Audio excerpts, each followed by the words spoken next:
Thank you so much. నిజంగా fans అందరు ఆకలు. Elevations ఒకటా రెండా భయ్యా సరిపోదు. సినిమా మొత్తం ఒకటి చెప్తాను చూడండి, ఇంటర్వెల్ బ్యాంగ్. నేను స్పాయిల్ చేయను, చాలా మంది యూట్యూబ్లో పెడుతున్నారు, దయచేసి పెట్టకండి. ఇంటర్వెల్ బ్యాంగ్ మాత్రం మీరు లేచి, నేను చెప్తున్నాగా, చాలా మంది చెప్తున్నారు ఆ సినిమాకి 10 రెట్లు, ఈ సినిమాకి 10 రెట్లు. మీ ఊహకే వదిలేస్తున్నాను. ఒక్కొక్క అంశం కూడా హైలైట్.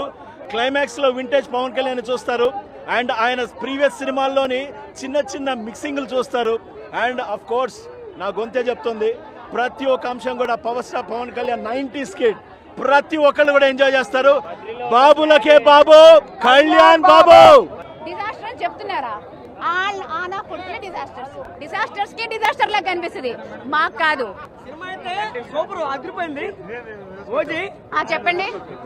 ఓజీ మాత్రం చాలా చాలా బాగుంది. ఓజీ మూవీ అదే నేను ఒకటే చెప్తానండి, ప్లేట్ బిర్యానీ ముందు పెట్టి, హైదరాబాదీ బిర్యానీ చేతిలో పెట్టి ఒక కోక్ ఒక థమ్స్అప్ ఇచ్చారనుకోండి, ఫుల్గా తింటాం కదా, బిర్యానీ తినేసి థమ్స్అప్ తాగుతాం కదా, ఆ బిర్యానీ ఏమో ఓజీ మూవీ, ఆ తమన్ మ్యూజిక్ ఏమో మనకు థమ్స్అప్, లాస్ట్లో ఇంకా ఫుల్ఫిల్ అయిపోద్ది అనమాట.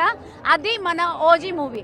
నేను చెప్తున్న, కళ్ళు చెవులు తెరుచుకొని చూసిన తర్వాత రివ్యూ ఇవ్వండి.